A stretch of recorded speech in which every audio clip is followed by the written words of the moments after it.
પ્રેમની પરિભાષા. રાધા કૃષ્ણનો પ્રેમ તો જુઓ સાહેબ, એક પણ ન થયા ને અલગ પણ ના થયા. પ્રેમ થવાનું કોઈ કારણ નથી હોતું ને થઈ જાય પછી એનું કોઈ નિવારણ નથી હોતું. સ્ત્રીના પ્રેમમાં જો જીદ ના હોત તો આજે મંદિરમાં કૃષ્ણની બાજુમાં રાધા ના હોત. કોણ કહે છે કે જન્મો જન્મનો સાથ એટલે પ્રેમ?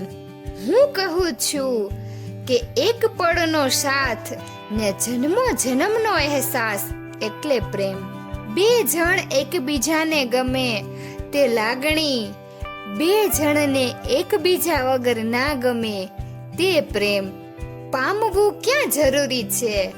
તું સાથે છે એ જ ઘણું છે, બસ તું અનુભવે એ જ ઘણું છે. કેટલીય ઝંખનાઓ સ્વપ્નમાં જાગી હશે જ્યારે ઊંઘમાં રાધા હશે અને વાંસળી વાગી હશે.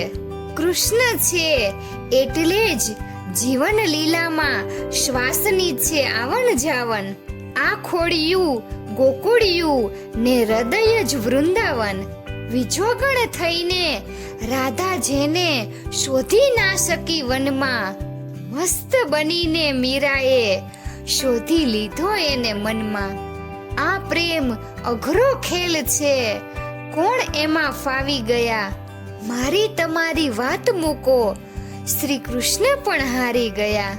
જે લોકો તમારી ઈર્ષા કરતા હોય તેવા લોકોને નફરત નહીં કરતા, કેમ કે તે લોકોએ સ્વીકારી લીધું છે કે તમે તેનાથી ખૂબ સારું વ્યક્તિત્વ ધરાવો છો. શ્યામની સુંદર આંખની અડફેટે એવી ચડી કે આવી હતી રમવા રાસ ને સીધી પ્રેમમાં પડી. પ્રેમની વેદના કોઈ લખી શું જાણે, પ્રેમની ભાષા કોઈ બોલી શું જાણે. પ્રેમ તો એવી અઘરી કળા છે, સ્વીકારતા જે અચકાય તે કરી શું જાણે. રિસાઈને રાધા કહે, તારી પાછળ તો છે ઘણી ગોપી, કહે કાન હસીને, પણ રાધા તારી તો વાત જ અનોખી. આપણને આપણા પ્રેમ પર ભરોસો હોવો જોઈએ. બાકી કૃષ્ણ સાથે પણ ઘણી ગોપીઓ રાસ રમતી હતી, પણ દિલમાં તો રાધા જ વસતી હતી. સંબંધો સાચવી લેજો વાલા કળિયુગમાં. કોઈ રાધા કે કૃષ્ણ જેટલું ચાહતું હોય તો તેને દૂર કરતા પહેલા વિચારજો. જરૂર નથી કે દરેક પ્રેમમાં મિલન હોય જ. અમુક પ્રેમ એવા પણ હોય છે જે સાથે પણ નથી રહી શકતા અને એકબીજા વગર પણ નહીં. જો કોઈ વસ્તુ ખોવાઈ જાય ને તો થોડું શોધવાથી કદાચ મળી જશે, પણ જિંદગીમાં ગુમાવેલી લાગણીઓ ક્યારેય પાછી નથી મળતી.